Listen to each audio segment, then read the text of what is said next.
నల్లపురెడ్డి వారి కోటగా నెల్లూరు జిల్లా కొవ్వూరు అసెంబ్లీ నియోజకవర్గం పేరు పొందింది. తండ్రి సీనియర్ నేత నల్లపురెడ్డి శ్రీనివాసరెడ్డి 3 సార్లు గెలిస్తే కుమారుడు ప్రసన్న కుమార్ రెడ్డి 5 సార్లు గెలిచి సీటు అందింది. అదే 1983లో తెలుగుదేశం పార్టీ ద్వారా నల్లపురెడ్డి శ్రీనివాసరెడ్డి ఈ సీటు నుంచి తొలిసారి ఎమ్మెల్యేగా గెలిచారు. అంతకు ముందు ఆయన కాంగ్రెస్ లో ఉండేవారు. 1985లో రెండవసారి కూడా గెలిచారు. ఆయన ఎన్టీఆర్ మంత్రి వర్గంలో కూడా కీలక మంత్రిత్వ శాఖలను నిర్వహించారు. ఇక 1989 నాటికి కాంగ్రెస్ లో చేరిన నల్లపురెడ్డి అక్కడ నుంచి మరోసారి గెలిచారు. ఆయన మరణాంతరం ప్రసన్న కుమార్ రెడ్డి 1994లో టీడీపీ నుంచి మొదటిసారిగా గెలిచారు. ఇక ప్రసన్న కుమార్ రెడ్డి ఎన్టీఆర్ మంత్రి వర్గంలో చక్కెర కర్మాగారాల శాఖ మంత్రిగా కూడా పనిచేశారు. 1999, 2009లలో టీడీపీ నుంచి గెలిచిన ఆయన 2012లో వైసీపీ నుంచి ఉప ఎన్నికల్లో గెలిచారు. 2019లో మరోసారి గెలిచారు. ఇలా నల్లపురెడ్డి కుటుంబానికి అనేక సార్లు కొవ్వూరు చేకొట్టింది. అలాంటి సీటులలో 2024 ఎన్నికల్లో వేమిరెడ్డి ప్రశాంతి రెడ్డి తొలిసారి పోటీ చేసే ఏకంగా 54,000 ఓట్ల భారీ తేడాతో ప్రసన్న కుమార్ రెడ్డిని ఓడించారు. దాంతో గడిచిన 2 ఏళ్లుగా ప్రశాంతి రెడ్డి తన హవాను గట్టిగా చాటుకుంటూ నల్లపురెడ్డి కోటలో తిరుగులేని ఆధిపత్యం చలాయిస్తున్నారు.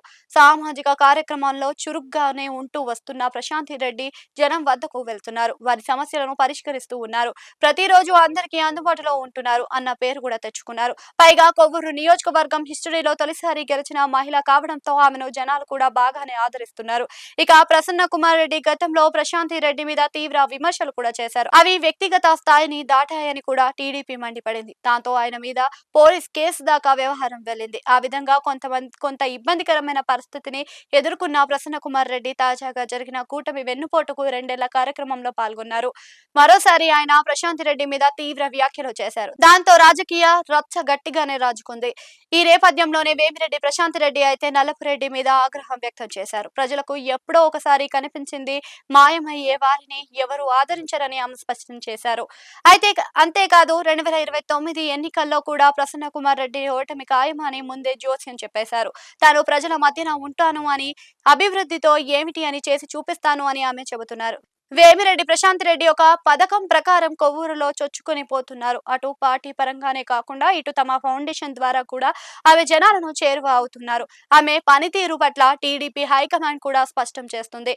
అదే సమయంలోని ప్రసన్న కుమార్ రెడ్డికి ప్రశాంతి రెడ్డిని ఓడించాలి అంటే అంత సులువైనది కాదు అన్న విశ్లేషణలు కూడా ఉన్నాయి. ప్రత్యేకించి మహిళ కావడం వల్ల పరుష విమర్శలు చేస్తే తిప్పికొడుతున్నాయి. ఇక జనంలోకి వైసీపీ మాజీ ఎమ్మెల్యే పెద్దగా ఉండరన్న విమర్శలు కూడా ఉన్నాయి.